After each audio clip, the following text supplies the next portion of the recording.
Hey, welcome into the Irish NFL show presented by our partners over at Trust Gaming. Michael here, joined by, well, the three amigos, I guess, in one sense. Colin Cronin, Brian O'Leary, and last but by no means least, Mark Cockerell. Gentlemen, welcome in. Where are we? Are we in Dublin? Are we in Cork? Where are we? I feel Brian should probably introduce where we are. It'd be more fitting for him to be the one to say it. We're in a secret location in Dublin. Yeah, I think we'll leave it at that. Secret, unmarked location. All good. Anyway, look, we're here. The NFL season kicks off on Thursday night. It's NFL kickoff week. Before we bring on our special guest, Steve Wyche, we're going to go through a point each, maybe about what has been interesting over the last week in the NFL. Before we do that, really quickly, let's talk about this week. It's a massive week for us. Colin, we're in the Aviva this Saturday. This Sunday. Probably get my days right. Massive week for us this week. Who's coming on Tuesday night? Tuesday night is the man himself from Sky Sports, Mr. Neil Reynolds, the man, I suppose, most synonymous with the NFL in the UK. So delighted to have Neil joining us again, and looking forward to a good chat with him about the season ahead. Absolutely, and I can't wait to see what everybody's sleeping pattern's like here by the end of the week. Massive season preview on Wednesday, Brian. What's going to happen there? Wednesday night, yeah, probably the biggest episode we've done this off-season, which happens to be our 56th episode of the off-season. And on behold, we will be talking about Super Bowl 56, but yeah, a bumper episode, every division covered, and interesting picks ahead in terms of who wins divisions and who wins the Super Bowl. I can't wait to see Brian's pick for the Super Bowl. It's going to be an incredible pick. Will it be the Giants? We'll find out on Wednesday night. Finally, before we kick off, Mark, Thursday night, 9 p.m, NFL kickoff, the Bucs against the Cowboys. We're going to have a preview show as well. Yeah, absolutely. I mean, Super Bowl champions against America's team. Sorry for the inverted commas, Cowboys fans. But it's a great game to kick off the 2021 season with. We'll be there for a nice leading show to build up to all the action there, and looking forward to it immensely. Yes, sir. I can't wait. I can't believe it's 5 days away now to NFL kickoff. God help our sleeping patterns, and please feel free to send coffee to Tyrone at some point this week. Boys, what's been on your mind this week in the NFL? What's been the main topics for you guys? Colin, we'll start with you. For me, it seems like while Peyton Manning has retired, Tom Brady and Peyton Manning continue to go back and forth. After I feel Peyton gave a commissioner speech during his Hall of Fame induction speech, where I think he was auditioning for the role when Roger Goodell gives up in 2026, we saw Tom Brady this week with a really interesting interview where he talked about how he feels defenses are hard done by, how the game has swung too far in favour of the offence. And I could imagine defensive players and fans around America and indeed around the world, because I know I was sitting there nodding in agreement, kind of finding it strange that I was nodding in agreement with Tom Brady, but he has become an infinitely more lovable character since he moved down to Florida. But I thought he made some really great and excellent points. But I could also see Tom Brady, when he finally does ride off into the sunset, he may have another Super Bowl ring at that point, but I could see him being, vying with Peyton Manning for that commissioner's role in the NFL. Colin, he's always been lovable. Let's be clear about this. He's always been lovable. But the funniest part about that interview, because I saw it as well, and I fully agree, some great points around, as he said, it's almost like you're putting the responsibility on the protection of the offensive players out of the hands of the quarterback, out of the hands of the offense, and in the hands almost of the referees. Because defensive players do anything, the offense messes up, and they get bailed out by the defense. And the officials. This isn't right. The only people disagreeing with him, because those three Bucs players there were Rob Gronkowski and Mike Evans sitting there kind of going, I don't know what he's talking about. We like these rules that protect us. So that was the only downside for it. But it was a great presentation, a great point he was making that does take you aback when it's coming from the premier quarterback. The premier quarterback. You know the season's only a few days away when Mark's talking like that there. Brian, what's your takeaway of the week? My takeaway, I suppose, is Tom Brady's former team, the Patriots. They've finally made a decision in terms of where they're going with their quarterback, and probably not a surprise. Colin suggested a couple of weeks ago on the show, which is that Mac Jones would be the starter. I was a little bit surprised because I felt we got to a stage where Cam may potentially be the quarterback for the first 3 to 4 weeks of the season, and gradually they would move Mac Jones in. But Bill Belichick and, by all accounts, all the players are comfortable with the decision they've seen over the past month. He seems to have beaten Cam Newton out fair and square in terms of his play within the training camp, and not so much the last week, which was obviously the COVID situation where Cam was tested outside of the perimeter, shall we say. And they've moved Cam on. He's not being kept within the panel, the squad, and people have been a bit critical of Cam this week, and I found it a little bit unfair because he's been in the league for 10, 12 years, and by and large he's very rarely caused any trouble. I know people kind of perceive him having his own kind of attitude in terms of what he believes he is as a quarterback throughout the years, but I think more so the Pacers have made a decision that having him as a backup to a rookie isn't the right thing. He would be better off going off where he can be a backup to a quarterback that's been in the league for 2 or 3 years, maybe 4 or 5, whatever. But for me, it was a slight surprise that happens so soon into the season. Yeah, and Cam Newton 1 win away from a Lombardi trophy 6 years ago now. That's a long time ago, Colin, for Broncos fans. Mark, what's your big takeaway this week? Yeah, I mean, a little bit of a follow-on from the Cam point. I was a bit surprised the Patriots didn't keep him as a backup quarterback. With the COVID rules, and unfortunately that word keeps coming up, the NFL has laid down the law. They've laid down the law on what they expect and what are going to be the rules if people are close contacts, if people are unvaccinated in their close contacts. All of these different principles. Your backup quarterback, we talked about it last year being important with the provisions, is even more important this year. So the fact the Pats didn't keep him surprised me. I actually want to call out and love the Eagles move, and a bit of an underrated move. 6th round pick for Gardner Minshew. Picking up a backup quarterback there for Jalen Hurts, who hasn't played a full season, who's got injured before. For someone that's got 20 starts, can definitely do in a pinch. That's the type of low risk reward kind of mark I want to see from players. But the other thing I just want to briefly touch on is a really nerdy thing. God, surprise, I know. There is a rule change that is going to impact games this season. And there's a couple of rule changes that are very interesting this season. But one that's really going to impact for any casual fans or anybody that didn't pick it up in the off-season, the cut block rule has now fundamentally changed. If you're outside now a designated tight end box, being 2 yards past where the tight end lines up, 5 yards deep either in the backfield or in front of the offensive line, you can now no longer cut block. So what this means is extended running plays, stretch plays, screen plays, etc. Both for the offense and the defense. Because when you had a D-back trying to take on a big guard in open field in a screen, they go low. If they do that now, that's another 15 yards being added on. So this is going to change how offenses attack. This might in fact change different approaches from the run game from different offensive coordinators. And we might not see the impact in week 1, week 2, but we'll see it as the season goes on. And I guarantee you, we'll see it when fan bases go nuts when this gets called against their team during the season. I can't wait to see what's going to happen there. My big takeaway this week is personal for all of us. We're going to Dublin, Belfast and London this season. Belfast is in the Deer's Head beside the Cathedral Quarter week 3. Dublin has been announced recently with a wool shed. It's free entry. You have to RSVP on Facebook. Please do. The link is on our website and on our Twitter page now. And London, the venue is going to be announced this week.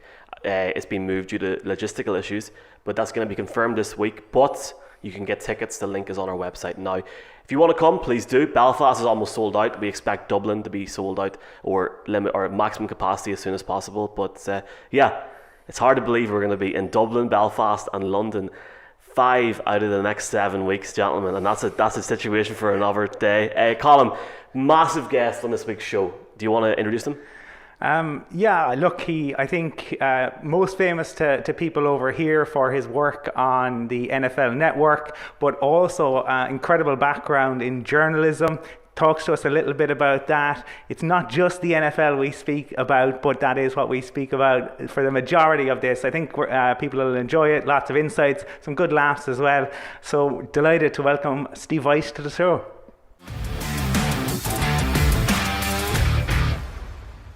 It's kickoff week on the Irish NFL show. We have been talking about the NFL for 6 or 7 months, and finally, a game is this Thursday. Our first guest on this packed week, which coincides with an appearance at the Aviva Stadium this Sunday, is NFL Network Steve Wyche. Steve, it's an honor to have you on. Welcome to the Irish NFL show. Oh, it's an honor to be on. Thanks so much for having me, guys. Thank you very much, Steve, for coming on. We ask everybody this, especially somebody from the States. Have you any connections to Ireland? Have you ever been to Ireland before? Well, my sister-in-law is Irish, and she's in Ireland all the time But other than that, I think my only connection are some of the fine spirits that some of your forefathers have mastered through the years that I've put in my body. Well, certainly, if you'd like to make your way over to Ireland, Steve, and taste them on the little green island, you're more than welcome, and you've a few tour guides now to bring you around. I suppose. Look, on this side, Is that a safe invitation? I mean, am I going to be good if I take you guys up on that? Oh yeah, absolutely, yeah. You'll have the time of your life. All right. And on this side of the Atlantic, you're best known, for your work on NFL Network. But you begin, or at one point you were covering the Falcons for the Atlanta Journal-Constitution, and in the lead up to the draft, we had D. Orlando on with us, talking about the Falcons.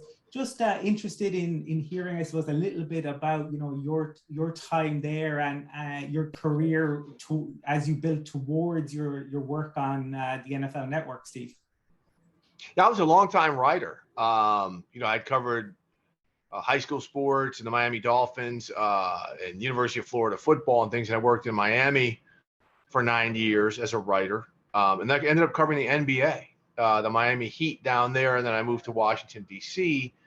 And covered the NBA when Michael Jordan came to play for the Washington Wizards and all that in the early 2000s before going to Atlanta and working for my old sports editor who had taken over the sports section in Atlanta. He was my old sports editor in Miami. So I went down there and ended up covering the Falcons, and Daryl Ledbetter, you talked to Drew Orlando, I call him Daryl. I've known him for forever. Him and I were partners covering the Falcons back then. And, Daryl and I, we went to the same college, Howard University. He's a little bit older than I, but knowing each other for a while. When I covered the Falcons, it was the height of the Michael Vick era. I mean, he was the player in the NFL that everyone, no matter where the Falcons went, paid to see because he was just so electric. And then, of course, in 2007 was the investigation for Michael Vick's dogfighting situation, which of course ended with him pleading guilty. So that was just an absolute disaster for the city and the NFL and the Falcons. And it was just a crazy year because they had hired Bobby Petrino to be their head coach, and he quit with 3 games left. And it was just an absolute disaster and the most trying year of my journalistic career. But we made it through. We did some great work, Daryl and I. And then a few months after that kind of ran its course, I was offered a position with the NFL Network, and I was a field reporter. It was my first time going into TV. So I was a field reporter based in Atlanta through the end of 2011. And then I was relocated out to our headquarters, the NFL Network headquarters in Los Angeles, where I have been ever since. Dave, that kind of brings me to our next question. We've been very fortunate over the number of months to interview quite a few of your colleagues from NFL Network, and we kind of get a feeling like a great sense of family within the organization in terms of covering the game every day. You're 13 years, I suppose, give or take there now, and just your transition initially into that phase and how much you enjoyed in your current role. That's a great question because, most people, when they're first hired by the NFL Network or a major network like ESPN or ABC or CBS, they've only had kind of a singular or very regional aspect of coverage, right? So I covered the Miami Dolphins for a couple of years, but then I went to cover the NBA and came back to cover the Falcons. I'd never covered the Packers or the Patriots or the 49ers or something like that as kind of a bigger picture type of, it's journalism, and so being at the network has allowed me to spend time at all 32 teams, to meet coaches who get fired or hired elsewhere, to really expand my kind of inner sanctum of sources and just people and build relationships all through the league. So now I can go to just about any facility and have somebody in the building that I know or some type of relationship that's going to help my reporting come much easier than it was when I first started. And a lot of that, guys, is the people I work with. I used to cover Steve Smith when he played for the Panthers. Well, now he's a colleague. So we have a lot of conversations. I used to cover James Jones. when he was with the Packers. Now he's a colleague. And it's been like that through so many of the people that I've had the good fortune to work with. And, like you mentioned, it's a brotherhood and a sisterhood. It's really a great family where once the former players come in and they're like, okay, can I trust this guy now? I guess I can because we're colleagues. They relax, and it's just really kind of a melting pot of shared information and stories that often help us when we go into these buildings and talk with coaches and players, throughout the NFL. So it's a really cool deal. I know 50 billion people want my job, and every day I wake up feeling fortunate that I still have it and I'm able to do what I do. Well, obviously, Steve, Colin has touched on your past, your links to Atlanta. We're quite fortunate, I guess, as fans over here, that we've got the Falcons coming to London week 5. It's really been a season or an off season in which a lot has changed. Obviously, Julio's gone. Guys like Kyle Pitts is coming in. You could look at teams such as the Saints and Panthers in transition there. How do you feel yourself, with your affinity to Atlanta and just your general thoughts on how they might get on this season? They could be competitive. Their roster is really peculiar, right? So they've got Matt Ryan, of course, the veteran quarterback, who's a very good player, one of the best quarterbacks in the NFL. Calvin Ridley's one of the best wide receivers in the NFL.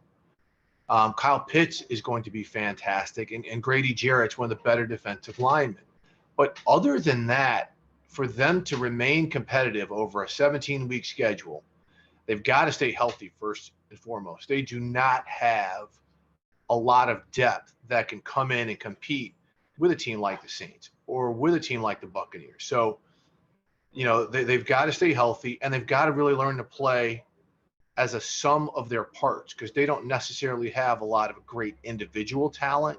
But we've seen teams that have not had a lot of great individual talent play together as a unit and do well. The Patriots for years. I mean, the Carolina Panthers, when they had Steve Smith, they went to Super Bowl with Jake Delhomme as their quarterback. So, the Seahawks do that year in and year out. They don't have a ton of great individual players anymore, but they play together. And the key cog to a lot of that is great quarterback play. So that's where I think the Falcons have an opportunity. It's going to be tough. There's just a lot of teams that overall are better and more established than them.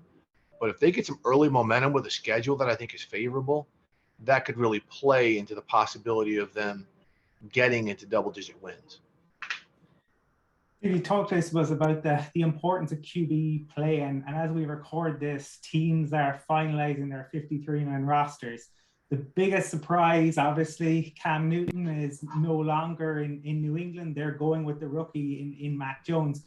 Just interested in your thoughts on that. Was that Mac Jones winning that? Did the Cam's vaccine status play a role? And do you think that we might see Cam, get a shot somewhere else as a starter at some point this season? Yeah, a lot to unpack there. So let's address the Mac Jones situation first. Bill Belichick is going to play the best player. So Mac Jones won that job, right? When you started seeing some of the comments coming out of New England over the past week or so with established veterans like Matthew Slater talking about, this guy leads us. We're all in on Mac Jones. That should have been the kind of glowing light, like, okay, Mac Jones, he's got the locker room. And see, good coaches, when evaluating young quarterbacks, don't just look at the talent and the plays they make. They look at how the veteran players respond. And they have a certain culture in New England that was responding to Mac Jones. Now, to get to another point, we know Cam Newton had to miss 5 days of joint practices and other workouts against the Giants because he was unvaccinated and had a close contact situation. You never, ever, in a competition of any sort, allow someone else to sit in your chair and to give your bosses an opportunity to see how things would function without you in there. Because if they function better, you're out. And I think that absolutely factored into the Patriots' decision with Cam Newton. Maybe not so much the vaccination status, but the fact that Mac Jones came in and took advantage of the opportunity that you helped provide. Okay, so that's part of it. Now, in terms of Cam Newton's future, competing for a starting job, that's not happening. Not happening. I mean, if Cam had that opportunity before and nobody really took him up on it other than New England, That is what it is. I mean, you even look at some place like New Orleans. They signed Jameis Winston when they could have had Cam Newton. So I think right now Cam has got to come to grips with the fact that he's going to be a backup. If he has an opportunity this season, maybe go to a team, try to get with a team where you've got kind of a slippery slope of a quarterback situation. Maybe Atlanta, even though I don't think the Falcons want to bring him in. He's from Atlanta. And another thing, I'm talking to general managers, and I don't know how much it still plays, but over the past couple of years, Cam is a massive presence in terms of huge personality, huge social media outreach, a dynamic individual. Do you want that to be your backup quarterback that could kind of overshadow the persona of your starting quarterback? There's going to be teams that will stay away from Cam because of that. But I do think he'll get an opportunity this year, but it won't be immediate, in part because if he is unvaccinated, which we all believe he is, he's got to wait 5 days before a team can bring him in. And that's another thing that's going to hurt a lot of players around the league if they're unvaccinated. They can't get into camps right away and learn the system. Steve, just on the vaccination program and particular quarterbacks, we just touched on it there, but Carson Wentz, for example, he had the foot injury. I looked for a period in which he may be out for 5 to 8 weeks. That was the initial kind of piece that was coming out in the news at the time. He's since come back, and now it looks like he will be available for week 1. And then we find out this week he's not vaccinated. He's going to have to stay away from the facilities. We've got the Kirk Cousins situation, and it's well documented. There's a lot of players in the league that don't see the need to get vaccinated, and it's quite clear how they feel about it. Is it going to get to a stage where quarterbacks, whilst they're very good quarterbacks in the league, the head coach will have to make a decision that it's just not viable to maintain them as their number one, because they may not be available to play come Friday, come Saturday, they could get ruled out of the game. Right. I mean, this is head coaches are their heads are exploding because of this. We've seen how outspoken Mike Zimmer, the head coach of the Vikings, has been about unvaccinated players, especially when in training camp, his entire quarterback room was unavailable for practice for a week, and they just had to go out and get some guys off the street so the other guys could actually get through practice. And so that's the huge concern, right? So it looks like Carson Wentz will be back for week 1, if he's over the injury and, he'll have cleared COVID protocols. But what about during the season? That to me is the bigger concern. Like, the Vikings are stuck with Kirk Cousins. They're on the financial hook to rock with him. I mean, they're paying him $30 million a year, so they can't just say we're cutting him. That's not going to happen. But let's just say he goes through a stretch where he's got to miss a week, and Kellen Mond, the rookie's got to come up and play. That could be a swing game that could get them in or out of the playoffs. And it's that, again, people talk about the individual freedoms of this and hey, whatever you believe. But what about the rest of the guys on the team who are impacted by this? There's some veteran players where this is their last shot. This is something where a coach could get fired. Mike Zimmer's on a warm seat up in Minnesota. He could get fired if this team doesn't make the playoffs, and if a quarterback can't play for a game or two because of this. This is a huge issue, and it's going to rear its head this year. It will rear its head. I would have thought as well, general manager Chris Ballard and Frank Reich haven't given Carson Wentz the opportunity to rebuild his career, when none of that other teams were looking to make that trade. Kind of might look at this and go, it's a bit of a slap in the face for them to a certain extent. Well, I mean, look, if you don't do your homework before you make a trade like that, they've had plenty of weeks to get this rectified. Yeah. I mean, if you've got buyer's remorse now, it's a little late. And then the fact that his backup, Sam Erlinger, the rookie quarterback, comes in and gets hurt, they're really in a bad spot.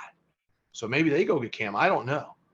But can you do that? Because we saw how Carson Wentz, when he was with the Eagles and they drafted Jalen Hurts, and that kind of fractured him mentally. If you bring Cam Newton in, can he stand up to that?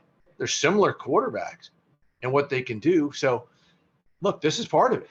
This is part of it. You have to take, if you're going to get a player like that and he doesn't want to get vaccinated, you've got to deal with the potential. You got to deal with the possibilities. And as a player, if you want to possibly leave your coach hanging like that and your teammates hanging like that, that's on you. So it could be a very, very intriguing locker room dynamic. Yes, sir. Well, the season is almost upon us, Steve. We have the kickoff this Thursday night. Obviously, a little bit of time in between now and Thursday, but with the Bucs going up against the Cowboys, what's your initial thoughts in this game on Thursday night, and who do you think might get the win week 1? Week 1's always kind of like fool's gold. there's a lot of teams that win week 1 that look great that end up, 5-11, which could now be 5-12 since we're playing 17 games. But going into this, I think both teams offensively are going to be a little rusty. Remember, Dak hasn't played. He's really only practiced. So they've got to work through some things from the communication, from the coach to his helmet to the actual execution of plays. Tom Brady has played some. So there's that. I mean, look, I expect the Buccaneers to win this ball game. I mean, they're at home. There's going to be a lot of hype and hoopla. They've got an incredible defense. As much as we're going to talk about Tom Brady and all his tools, the Buccaneers won that Super Bowl, in that playoff run because of their defense. That final 5 weeks of the regular season when guys got healthy and finally learned what Todd Bowles, the defensive coordinator, wanted to do. And then what they did in the postseason, I think they allowed 4 touchdown passes and had 6 takeaways. That's insane. So the defense, that's going to be problematic for the Cowboys. And so week 1, I would expect the Buccaneers to win. And I think it's going to be the Bucs defense that's really going to be the secret sauce to them having a successful season. See, we're a nation of storytellers in Ireland, and you have had quite the career of telling stories, done some great stuff around HBCUs. Obviously, we're 5 years on from the Colin Kaepernick story that you broke.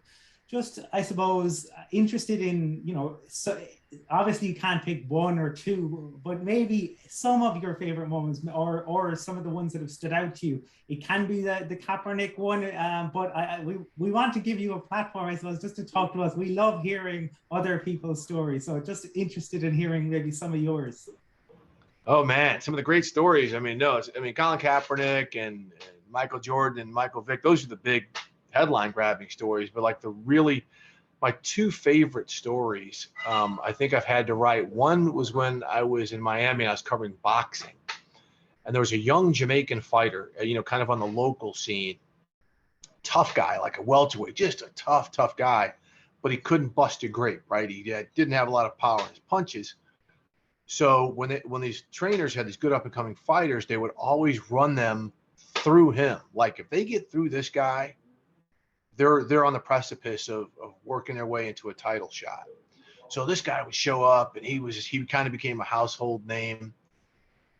But he was also like a graduate student at the University of Miami. He was like this really brilliant guy who was also earning money on the side as a security guard at a very fancy apartment building where a lot of celebrities lived, including Whitney Houston, singer. And so one day, being kind of the diligent human being that he was, Whitney Houston pulls up to the security gate, and she doesn't have her ID, her anything. He's like, I can't let you in. And she's having a fit. Like, I'm Whitney Houston. He's like, you may be, but I got cameras on me. My bosses are making sure I don't, let just anybody in the building. So a big conundrum. She gets in. She tries to get him fired. But because he's like this wonderful human being who's working so hard to better his life, is also a pretty decent boxer, they don't let him go. So when the story is told, he kind of becomes like this really cool legend. Like, here's a guy just being a really good human being, doing his job, his little side hustle as a security guard, tries to get taken down by Whitney Houston, but once again, he survives like he does every month when he fights in the ring. So that was one of my favorite stories to have to tell. And then another one was when I covered the NBA with the Washington Wizards. They went out and acquired this player, Gilbert Arenas, who had a really good career before he got hurt. But this is like one of the weirdest, most outspoken, just completely out of left field guys, you're going to meet. I loved Gilbert, hell of a player. And so he signs with the Washington Wizards for this huge contract. And I was like, how did you end up signing here? You're from LA. The Clippers are offering you kind of similar money. He says, I flipped a coin 10 times. And I said, oh, okay. So it came up heads, which were the Wizards more times. He's like, no, it came up more times with the Clippers. But because I'm such a weird guy, I was going to go to the team that had the fewest results. And, at first I'm like, okay, this is BS, but it's a good story. And, we'll see. But then coming out, after years of knowing Gilbert, to see how he was really this different character, it really kind of, solidified the point that, yeah, Gilbert probably did go with the fewer number of coin flips because it was a really fun story to tell and it got a lot of reaction. And those are like just two of my favorite stories to like write and tell because, I really got into it. They were really kind of something that touched a nerve with a lot of the readers. And I love the fact that my favorite stories that I've ever been involved with have been written stories because I am a writer by trade. And it seems like the written word seems to last longer in the memory bank of humanity, like the Kaepernick story. That was a written story. It wasn't a video story. So, but yeah, when it comes to storytelling and things like that, those are two of my faves. Steve, can I ask your thoughts on the preseason games? For years we've had 4 preseason games. Last season, obviously with the pandemic, no games. The league has since reduced it to 3. And in the past couple of weeks, we've seen meaningless injuries in the sense that J.K. Dobbins is now gone for the season. And Travis Etienne for the Jags hasn't even played a snap in the league and he's gone for the season. Do you think we'll get to a stage, because it's evident a lot of coaches want to see the games gone, do you think we'll get to a stage where it'll be reduced even further? Could be. I mean, the NFL has really contemplated having 2 preseason games before. Now, the league wanted 18 regular season games. The players have resisted. Maybe we eventually get to that point, but I think we're going to see 3. I think we're going to see fewer starters play, even more. I mean, very few starters play anyway. And I think that's going to continue to be the trend, but I don't really see a problem with that because those preseason games, that's where you're developing guys that may not initially get a lot of reps in games, but at some point, some of those guys are going to have to play. And that's a good developing ground for them where you can actually coach them. Because you get into the regular season, you are preparing for that week's opponent. You're not coaching guys up in your scheme much anymore. So this is a good opportunity to do that, to kind of get those guys some momentum and some game experience. I do think maybe eventually we get to 2 games, but I don't foresee that happening within the next 2 or 3 years. Steve, final question from us lads here. Who's winning it all in Los Angeles in February? Oh my gosh, you guys are doing this to me. Who's winning it all, or can I put the 2 teams in there? Are you making me go for the 2 here? teams? It's fine. It's all good. It's all good. All right, we'll go for the 2 teams. All right, for the NFC, I'm going with the Green Bay Packers and Aaron Rodgers last year with the Pack. Gosh, I'll probably change my mind on this 15 times. And then in the AFC,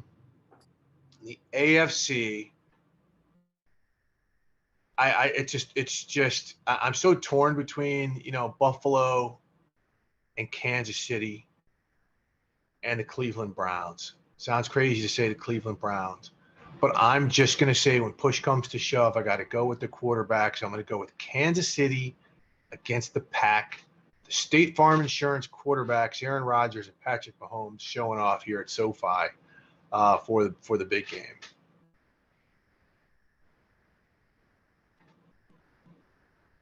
Colin, do you want to wrap up? Yeah, I suppose, look, Steve, the nice thing about Ireland is the fact that win, lose, or draw, we tend to go for a pint afterwards. So whether your predictions are right or wrong, you are welcome to join us in Dublin at some stage. We'd be delighted to share some stories with you over some of those spirits that you mentioned earlier on. Look, you've been so generous with your time. You've offered such wonderful insights. Thanks for being a wonderful guest on the Irish NFL Show. Well, thanks so much for having me. I'm going to take you guys up on this. When I show up, man, you guys better not fake out on me. No, absolutely guaranteed. We'll be here. We'll be ready and wait. We'll have a pint of Guinness ready for you, Steve. Oh, perfect. Tell me this real quick. So my wife's Jamaican, so a lot of folks in Jamaica drink their Guinness warm. I like mine a little cooler. How do you guys prefer to drink it over in Ireland? Ice cold. Ice cold. The colder the better. Yeah, okay. All right, there we go. All right.